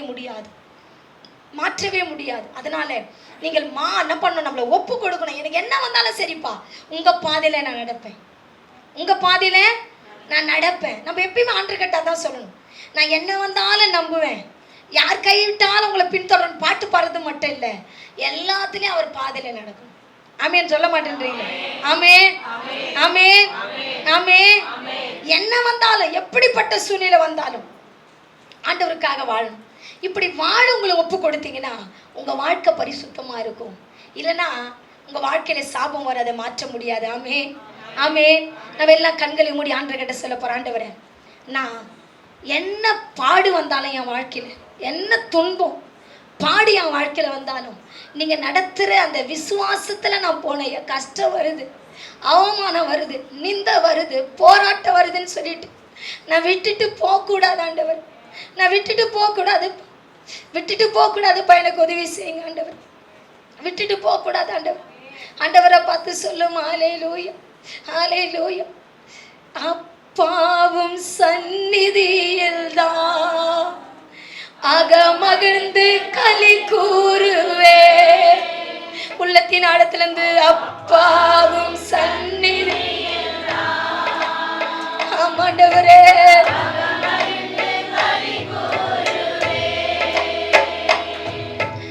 எப்போது உம்மை காண்பேன், எப்போது உம்மை காண்பேன். தேங்குதையா என் இதயம், தேங்குதையா என் இதயம். எஜமானே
உங்க அழைப்பை விட்டு ஆண்டவரே, எப்படிப்பட்ட பாடு வந்தாலும் போராட்டம் வந்தாலும் உங்க தேவ திட்டத்தை விட்டு விசுவாசத்துல நாங்க விலகாம விசுவாசத்துல நடக்க எங்களுக்கு கற்றுக் கொடுங்க. விசுவாசத்துல நடக்க எங்களுக்கு கற்றுக் கொடுங்கப்பா. நீர் எங்களை நடத்தும், நீர் எங்களை நடத்தும் ஆண்டவரே. சபை மக்களை நடத்துங்கப்பா. யாரும் ஆண்டவரை அடியாலும் என்ன பாடு அவமானம் துன்பம் நெருக்க வந்தாலும் சரி, இடர்கள் வந்தாலும் சரி, இழப்பு வந்தாலும் சரி, நாங்க ஆண்டவரே உம்மை விட்டு உம்முடைய பரிசுத்த வழியை விட்டு நீங்க நடத்துற வழியை விட்டு நாங்கள் வழி விலகி போகாதபடிக்கு கர்த்தர் எங்களுக்கு கிருபை செய்யும். பலப்படுத்த இயேசுவின் நாமத்தில் பிதாவே, ஆமென். அல்லேலூயா, அல்லேலூயா. அடுத்தபடியாக தரிசனம் பெற்ற நீ உன்னை தகன பலியாக ஒப்பு கொடுக்க வேண்டும்.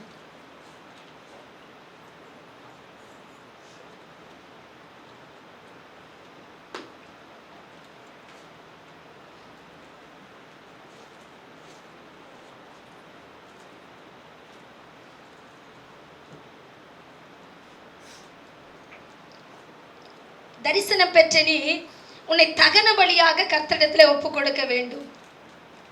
வாசிங்க ஆதியாகம புத்தகம் 22ஆம் அதிகாரம். எடுத்துட்டீங்களா? ஆதியாகம புத்தகம் 22ஆம் அதிகாரம் 9வது வசனம் 10வது வசனம்.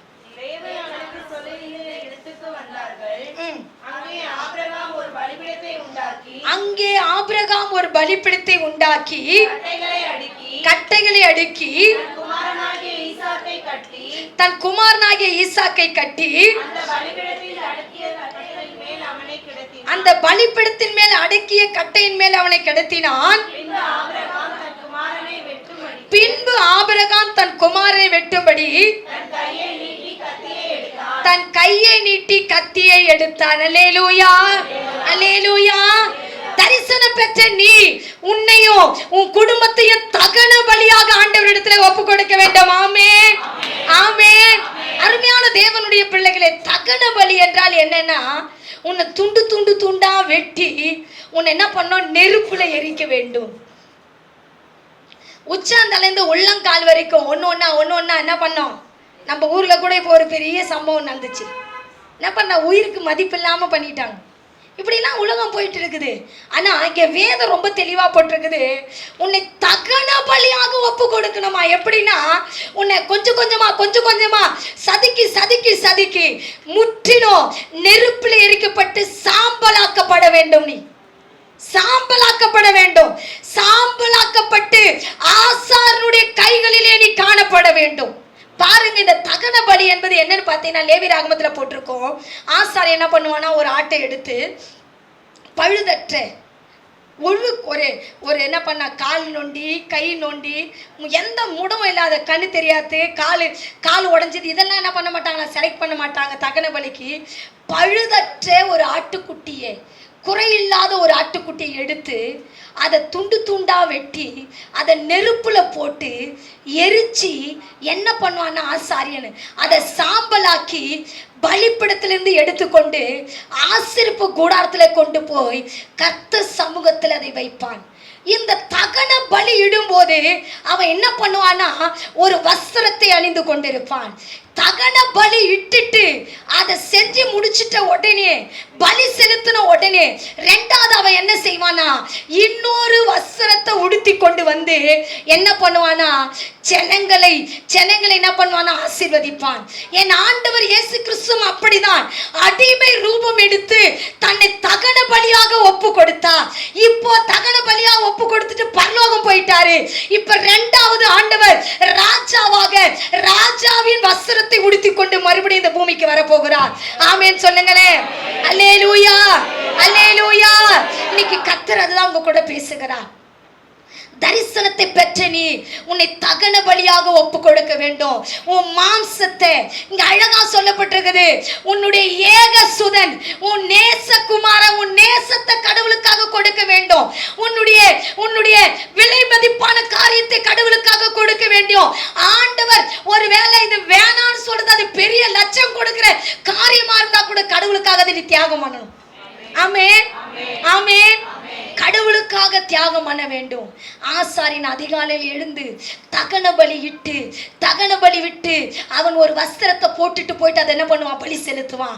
2வது வருஷத்துல போட்டுக்கிட்டு வந்து என்ன பண்ணுவான், நான் ஜனங்களை ஆசீர்வதிப்பான். இன்னைக்கு கர்த்தர் சொல்லுகிறா, இன்னைக்கு தரிசனம் பெற்ற நீ உன்னை தகன பலியாய் கொடுக்க வேண்டும். உன் ஆவி, உன் ஆத்துமா, உன் சரீரத்தை கடவுளுக்கு தகன பலியா கொடுக்கணும். ஆமென், ஆமென். என் ஆவியை மட்டும் கடவுளுக்கு கொடுக்குறேன், என் சரீரத்தை வேற ஒருத்தவங்களுக்கு கொடுக்குறேன்னு சொன்னீங்கன்னா அந்த பலியிலே கர்த்தர் பிரியப்பட மாட்டார். ஆமென், ஆமென். என் உதட்டுல மட்டும் இயேசு எனக்கு நல்லவர்னு சொல்லு, என் உயிரை வேற ஒருத்தவங்களுக்கு கொடுப்பேன், அதில் கர்த்தர் பிரியப்பட மாட்டார். இங்க சொல்றாரு ஆண்டவர், நீ தகன பலியா எதை கொடுக்கணும்னா பெஸ்டானதை நீ கொடுக்கணும். ஆபிரகாமுடைய பெஸ்ட், அவன் நிறைய பூமி கொள்ளாதபடி கர்த்தர் ஆபிரகாம் ஆசீர்வதிச்சு. ஆண்டவர் வந்து அவனை பார்த்து, ஆண்டவர் இதை கூட அதை கூட, நீ பெஸ்ட். என்ன பெஸ்ட் அப்படின்னு பார்த்தீங்கன்னா, அவன் பெஸ்ட்டே அவன் பிள்ளை தான். பைபிளில் நீங்கள் பார்த்தீங்கன்னா எனக்கு ரொம்ப பிடிக்கும். 17வது அதிகாரத்தில் நீங்கள் எடுக்க வேணாம், நான் உங்களுக்கு சொல்கிறேன். 17வது அதிகாரத்தில் ஆபிரகாம் கிட்ட வந்து கர்த்தர் பேசுவார், உனக்கு ஒரு புத்திரன் நான் கொடுப்பேன்னு சொல்லிட்டு. பைபிளில் போட்டு தெளிவா, ஆபிரகாம் நகைத்தான். கீழே குடிச்சு என்ன பண்ணானா, நகைச்சானா அது சிரிச்சான்.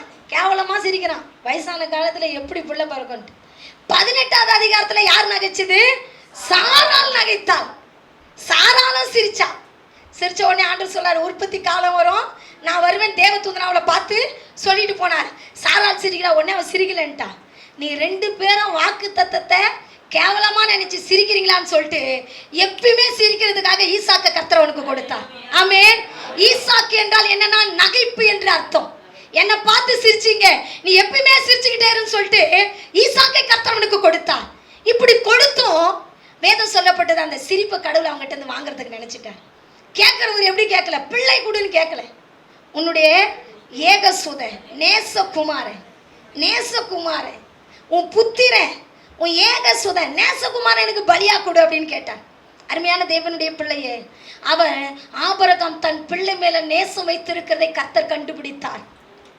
ஆபிரகாம் தன் பிள்ளைக்காக எல்லாத்தையும் கொடுக்க போறான்றது கர்த்தர் கண்டுபிடிச்சிட்டார்.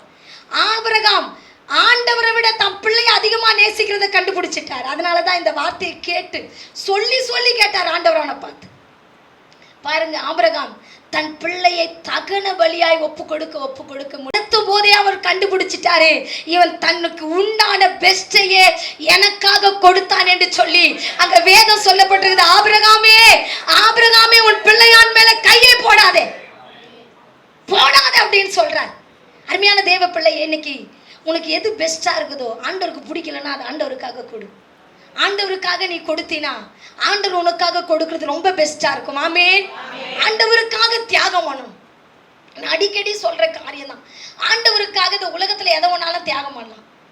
நீ எதை தியாகம் பண்ணாலும் அதை ரெட்டிப்பா தான் கொடுப்பாரு. கண்டி உன்னை கர்த்தர் என்ன பண்ணாரு, அவமானம் வைக்கவே மாட்டார்.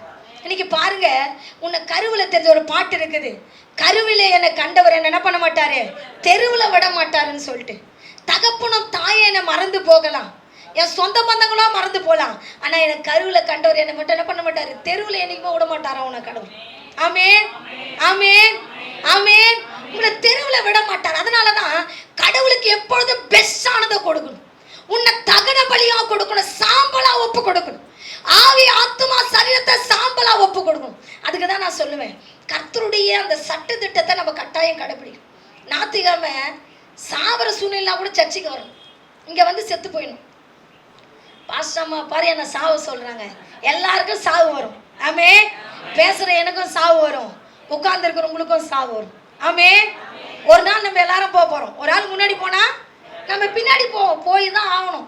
இதை மாத்துறதுக்கு நீ எங்க போய் ஒளிஞ்சாலும் சாவை மட்டும் உன்னால மாற்ற முடியாது. ஆமே, ஆமே.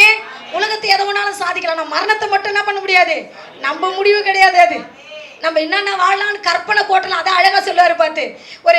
ஒரு மனுஷன் என்ன பண்ணானோ சுவிசேஷ புத்தகத்துல ஒரு பெரிய அம்பாரத்தை கட்டி, அம்பாரம் தெரியுமா உங்களுக்கு, பார்த்துருக்கீங்களா அம்பாரம்? ஒரு பெரிய அம்பாரத்தை கட்டி, அம்பாரம் அப்படின்னு பார்த்தீங்கன்னா நல்ல என்ன சொல்றது, சேர்த்து வைக்கிற இடம், சேர்த்து வைக்கிற கிராமத்துல என்ன பண்ணுவாங்கன்னா அந்த நெல் அறுத்த அந்த வைக்கோலை வச்சு என்ன பண்ணுவாங்க, நல்லா அதை ஒரு உருட்டியா பண்ணி அதுக்குள்ள நல்லா சேர்த்து வைப்பாங்க. ஆனா மழை வந்தா கூட, நம்ம முற்பிதாக்கள் செஞ்சாங்க, மழை வந்தா கூட அந்த தண்ணி இறங்காது, அவ்வளோ சேஃப்டியா வைப்பாங்க. இது மாதிரி ஒரு பெரிய பொருளை சேர்த்து வச்சிருந்து இவ்வளோ சேர்த்து வச்சுட்டு இருக்கிறேன்னு சொல்லிட்டு சந்தோஷமா படுத்தான். ஆண்டவர் கேட்டார் அவனை பார்த்தாட, புத்தி என்னனே முட்டாளே, நைட்டுக்கு செத்துட்டா யாரா இதை சாப்பிடுவாங்கன்னு கேட்டார். யார் சாப்பிடுவா? உன் ஆத்மாவை நஷ்டப்படுத்தினால் உனக்கு லாபம் என்ன? லாபம் கிடையாது நமக்கு. அதனால என்ன சூழ்நிலை வந்தாலும் அவருக்கு கொடுக்க வேண்டிய நேரத்தை கொடுத்துட்டு தான் அது எடுத்து. எனக்கு ரொம்ப பிடிக்கும். நான் என் வாழ்க்கையில் நான் ஒரு தீர்மானம் எடுத்தது நான் பைபிள் காலேஜ் படித்த இடத்துல தான். என் கண் கூட பார்த்த சாட்சி. ஒரு ஐஸ்கார் ஃபேமிலி பார்த்தீங்கன்னா எங்கள் சர்ச்சில் ஒரு பெரிய சாட்சி இது. எங்கள் காலேஜில் அவருடைய பிள்ளை ரட்சிக்கப்பட்ட ஒரே பிள்ளை 7 வருஷம் கழிச்சு பிறந்தான். அந்த பிள்ளை செத்து போச்சு. அந்த பிள்ளைய துணியில சுத்தி வச்சுட்டு வந்து சர்ச்சு முடிஞ்சவனே பாஸ்டர் அது வரைக்கும் சொல்லலை. முடிஞ்சு ஆராதனை முடிஞ்சவனே பாஸ்டர் காதில் போய் சொன்னது எவ்வளோ வலி. ஆனா அதுலயும் அவன் வந்து அந்த சகோதரர் வந்து ஒரு ஊழியக்காரர் கூட கிடையாது. ஊழியக்காரனா கூட செய்யலாம்.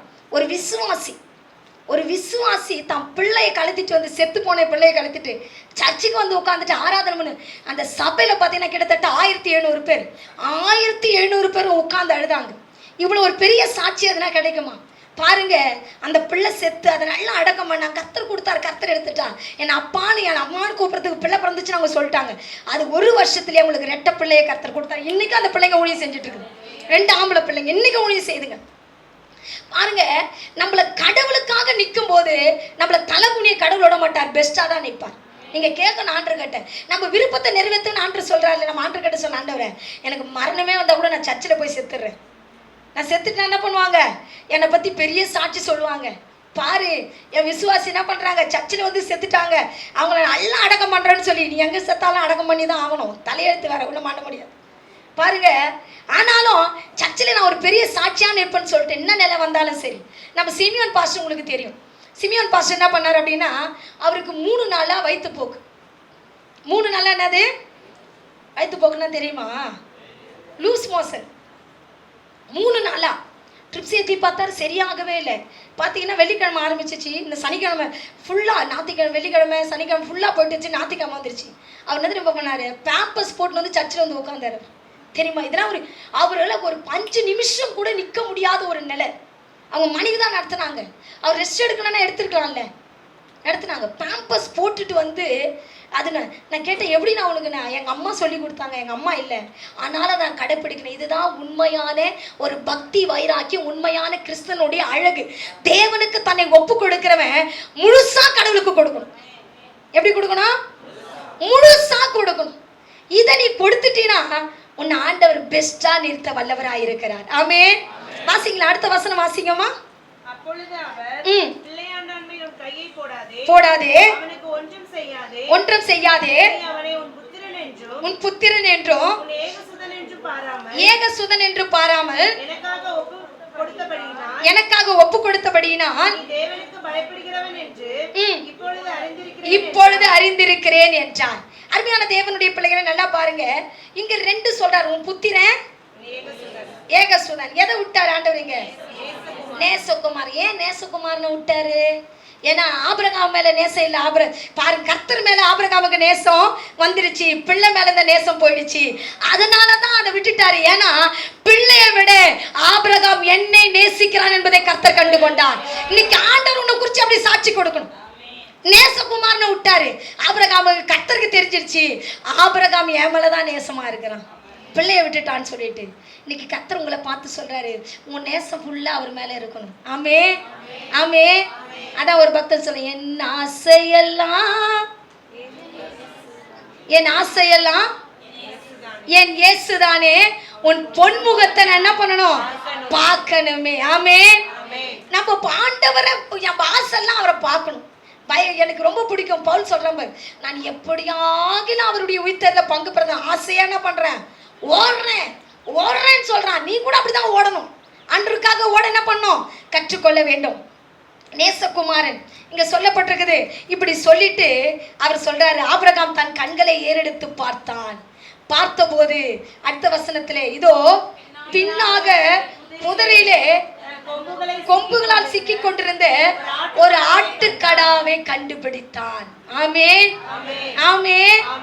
அவன் சொன்னா கர்த்தர் பர்வதத்துல பார்த்து கொள்ளப்படுன்னு சொல்லிட்டு அவன் வர்றதுக்கு முன்னாடியே ஒரு ஆட்டுக்கடாவை கர்த்தர் ரெடி பண்ணி வச்சிருக்கிறாரு. அவருக்காக நீ நடக்க ஆரம்பிச்சுனா உனக்காக கர்த்தர் ஒரு ஆயத்தம் பண்ணி வைத்திருப்பார். அது உன் கண்கள் காணவும் இல்லை, உன் செவிகள் கேட்கவும் இல்லை. உலக தோற்றத்துக்கு முன்பாகவே கர்த்தர் உனக்காக அதை நியமித்து வச்சிருக்கிறார். அதுல மாற்று கருத்தே இல்லை. கர்த்தர் உன் வாழ்க்கையில பெரிய காரியங்களை செய்வார். ஆமென் சொல்லுங்களேன்.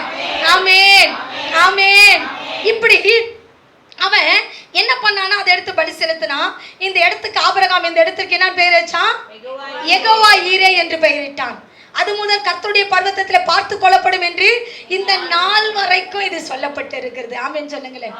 அருமையான தேவ பிள்ளையே, இப்படி பலி செலுத்தி தன்னை பலியா ஒப்பு கொடுத்த இடத்தை கண்டுபிடிச்சான். பலி தரிசனமான இடத்துல விசுவாசமா அவன் நடந்தான். அடுத்தது தரிசனமான இடத்துல உன்னை தகன பலியா ஒப்பு கொடுக்கணும். தகன பலியா உங்களை ஒப்பு கொடுத்தா உங்களுக்கு என்ன நடக்கும்னா, லேவியராகம புத்தகம் 9வது அதிகாரம் 6வது வசனத்தை வாசிங்க. லேவியராகம புத்தகம். அப்பொழுது மோசே கர்த்தர் கட்டளையிட்ட இந்த காரியத்தை செய்யுங்கள், கர்த்தர் கட்டளையிட்ட இந்த காரியத்தை செய்யுங்கள், கர்த்தருடைய மகிமை உங்களுக்கு காணப்படும் என்றார். கர்த்தருடைய மகிமை உன் மேல காணப்படும். ஆமென். கர்த்தர் சொல்றதை செஞ்சா என்ன வரும் உனக்கு? சொல்லுங்களேன், என்ன வரும்? கர்த்தருடைய மகிமை வரும். 22வது வசனம் வாசிங்க. ஆரோன் ஜனங்களுக்கு நேராக தன் கைகளை உயர்த்தி அவர்களை ஆசீர்வதித்து பாவ நிவாரண பலியையும் இறங்கினான். அடுத்த வசனம் வாசிங்க. பிரவேசித்து வெளியே வந்து ஜனங்களை ஆசீர்வதிச்சார். அவர்கள் மேல் காணப்பட்டது. ஆமென். எப்போ கடவுளுடைய தரிசனத்தை கண்டுபிடிச்சி தரிசனத்துல விசுவாசமா நடக்கும் போது, தகன பலியா ஒழுப்பு கொடுக்கும் போது ஆண்டவர் கொடுக்கிறவனுக்கு பெரிய கிஃப்ட் என்ன தெரியுமா? மகிமை, தேவ மகிமை நீ பாப்பா. இழந்து போன அந்த தேவ சாயலை மறுபடியும் நீ பெற்றுக்கொள்ளுவாய். ஆமென். அதை கர்த்தருக்கு கொடுக்க வல்லவராய் இருக்கிறார். அருமையான தேவனுடைய பிள்ளையே, நான் தரிசனமான இடத்தை கண்டுபிடிச்சா கடவுள் என்ன பண்ணுவார்னா, நீ எந்த இடத்தை கண்டுபிடிச்சியோ அந்த இடத்துல துவங்கி கர்த்தர் ஒரு ஆலயத்தை கட்டி எழுப்புவார். இந்த ஆபிரகாம் நடந்தாரு பத்தி அந்த மோரியா மலை, இந்த மலையில தான் 2 சாமுவேல் புத்தகம் 24வது அதிகாரத்துல ஜனங்க மடிந்து கொண்டிருந்தாங்க. தாவீது கர்த்தரை நோக்கி ஜெபிச்சான். வாதை நின்று போயிற்று. வாதை நின்று போன இடம் எந்த இடம்னு பார்த்தீங்கன்னா இந்த மோரியா மலை தான். ஆமென். அப்புறம் உங்களுக்கு சொல்ற ஒரு காரியம், சாலமோன் ராஜா தேவாலயத்தை கட்டின இடம் எதுன்னு பார்த்தீங்கன்னா இந்த மோரியா மலை. இந்த மலையில தான் அவர் தேவாலயத்தை கட்டுறாரு. அப்போ தேவாலயம் என்பது என்னன்னா இளைப்பாறுகிற இடம். தேவாலயத்துல என்ன கிடைக்கும்? கண்ணீர் துடைக்கப்படும். தேவாலயத்துல என்ன கிடைக்கும்? சமாதானம் கிடைக்கும். தேவாலயத்துல என்ன கிடைக்கும்? விடுதலை கிடைக்கும். தேவாலயத்துல என்ன கிடைக்கும்? சொல்லுங்க, டீ கிடைக்குமா? நீங்க பார்க்கறதா அப்படிதான் இருக்குது. ஆமென், ஆமென். சொல்லுங்க பார்க்கலாம், தேவாலயத்துல உங்களுக்கு என்னென்னலாம் கிடைக்கும்? சர்ச்சில் என்னென்ன கிடைக்கும்? நான் சொன்னதை விட்டுட்டு வேற சொல்லுங்க. நித்திய மகிழ்ச்சி கிடைக்கும், அப்புறம் நிம்மதி கிடைக்கும், அப்புறம் உனக்கு என்ன கிடைச்சிக்குது? இங்க வந்து நிம்மதி, ஆறுதல் எல்லாம் ஒண்ணுமா? நிம்மதி, சரி, ஆறுதல் கிடைக்கும். அடுத்தது தேவாலயத்துக்கு வரும்போது பரிசுத்தம் கிடைக்கும் நமக்கு. ஆமென். பரிசுத்தத்தில் நடக்கும். இதெல்லாம் பாருங்க, ஆபிரகாம் கால் வச்ச இடத்துல ஒரு ஆலயத்தை கட்டி சாலமோன் ராஜா ஜெபிக்கிறார். இந்த ஆண்டவரே, இந்த ஸ்தலத்துல ஏறெடுக்கிற ஒவ்வொரு விண்ணப்பங்களும் உடைய கண்கள் திறந்தவர்களுடைய செவிகள் கவனிக்கணும் ஆண்டவரே. இதுல வரவங்க எல்லாம் சுகத்தை பெற்றுக்கிட்டு போன ஆண்டவரே. இதுல வரவங்க எல்லாம் கண்ணீர் துடைக்கப்படணும் ஆண்டவரே. இதுல வரவங்க எல்லாம் ஆசீர்வதிக்கப்படணும் ஆண்டவரேன்னு ஜெபிச்சான். அப்படியே நடந்தது. பாருங்க, ஆபிரகாம் தரிசனம் இடத்தை கண்டுபிடிச்சு அவன் நடந்ததுனால ஒரு பெரிய ஆசீர்வாதம் வந்தது. இன்னைக்கு கர்த்தர் சொல்றாரு, நீ தரிசனம் பெற்ற இடத்தை நீ கண்டுபிடிக்கும் போது, அந்த பாதையில் நடக்கும்போது உன்னிமத்தமாய் ஒரு என்ன பண்ணும்? ஒரு ஆறுதல் கிடைக்கும். உன்னிமத்தமாய் ஆண்டவர் அநேகரை விடுதலை ஆக்குவார். உன்னிமத்தமா அநேகர் குணமாக்கப்படுவார்கள். உன்னிமத்தமா அநேகர் பரலோக ராஜ்யம் போவாங்க. ஆமென் சொல்லுங்களேன். ஆமென், ஆமென். அப்படிப்பட்ட காரியத்தை கர்த்தர் உங்களுக்கு செய்ய வல்லவராய் இருக்கிறார். நம்ம எல்லாம் முழங்கால் படிட்டு ஆண்டவர்கிட்ட ஜெபம் பண்ண போறோம். ஆண்டவரே, என்னை தகன பலியா உங்க கையில ஒப்பு கொடுக்குறையா. என்னை தகன பலியா உங்க கிட்ட ஒப்பு கொடுக்குறையா. என்னை தகன பலியா உங்க கிட்ட ஒப்பு கொடுக்குறேன்ப்பா. ஆண்டவரே, தரிசனம் பெற்றவன் தன்னை பலியா ஒப்பு கொடுக்கணும்னு சொன்னீங்களையா. என்னை பலியா உங்க கிட்ட ஒப்பு கொடுக்குற ஆண்டவரே. ஆண்டவரே, என்னை பலியா ஒப்பு கொடுக்குற ஆண்டவரே.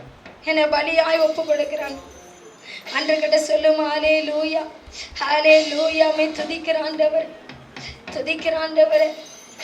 பலியாகி என்னை மீட்டீரையா, பாவங்கள் சுமந்து தீர்த்தீரையா. பலியாகி என்னை மீட்டீரையா, தீர்த்தீரையா.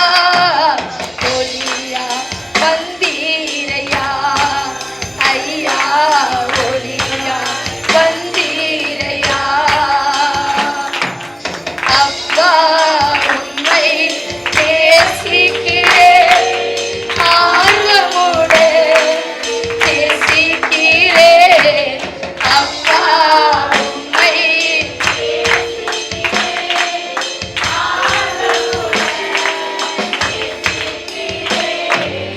உந்தன் அன்பு போதுமையா, உறவோ பொருளோ பிரிக்காத. எல்லாம் சொல்லுங்க பார்க்கலாம். உந்தன் அன்பு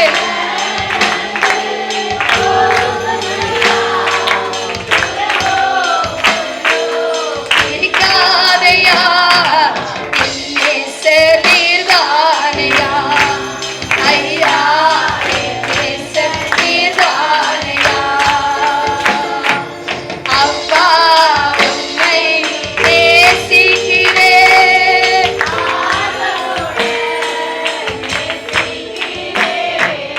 அப்பா, உம்மை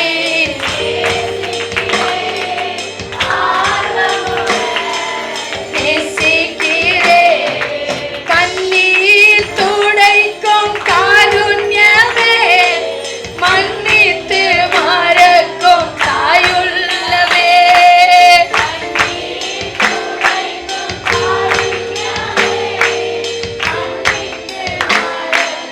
தாயுள்ளவே, விண்ணக பேரின்பமே ஐயா, பேரின்பமே. அப்பா, உம்மை நேசிக்கிறேன்,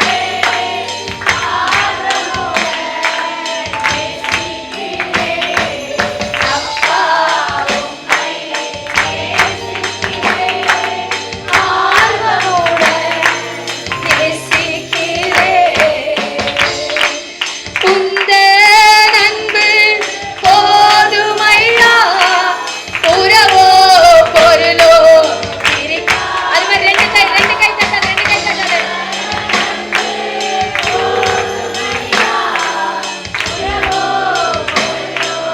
பிரிக்காதையா, நேசர் நீர்தானையா ஐயா, என் நேசர் நீர்தானையா. அப்பா, உம்மை நேசிக்கிறேன், ஆர்வமுடன் நேசிக்கிறேன். அப்பா, உம்மை நேசிக்கிறேன், ஆர்வமுடன் நேசிக்கிறேன். எங்களை நேசிக்கிறவரே, நல்லவரைக்காக நன்றி செலுத்துகிறேன். ஆண்டவரே, தரிசனத்தை நோக்கி பாரு, எங்க கூட பேசுறீங்க. தரிசனம் உள்ள இடத்தை நாங்க கண்டுபிடிச்சு அதை நோக்கி பார்க்கணும். தரிசனம் உள்ள ஆண்டவரே, தரிசன பாதையில நாங்கள் விசுவாசத்தில் நடக்க எங்களுக்கு கற்றுக் கொடுங்க. தரிசனம் பெற்ற நான் என்னை தகனபடியாய் ஒப்பு கொடுக்க எனக்கு உதவி செய்யுங்க. என் ஆவி, ஆத்துமா, சரீரத்தை முழுசா உங்களுக்கு கொடுக்கிறேன். நீர் ஆண்டவரே, அப்படி சித்தத்தின்படி ஆக்கி சாம்பலாக்கி தேவ சமூகத்திலே காணப்பட கர்த்தர் எங்களுக்கு உதவி செய்யும், பலப்படுத்தும். இயேசுவின் நாமத்தில் பிதாவே. நம்ம எல்லாம் சேர்ந்து சொல்லலாம். என் ஆத்துமாவே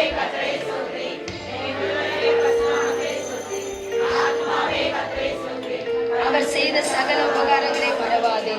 ஆமென். நம் கர்த்தராகிய இயேசு கிறிஸ்துவை ஸ்தோத்திரிப்போம். பிதாவாகிய தேவனை ஸ்தோத்திரிப்போம்.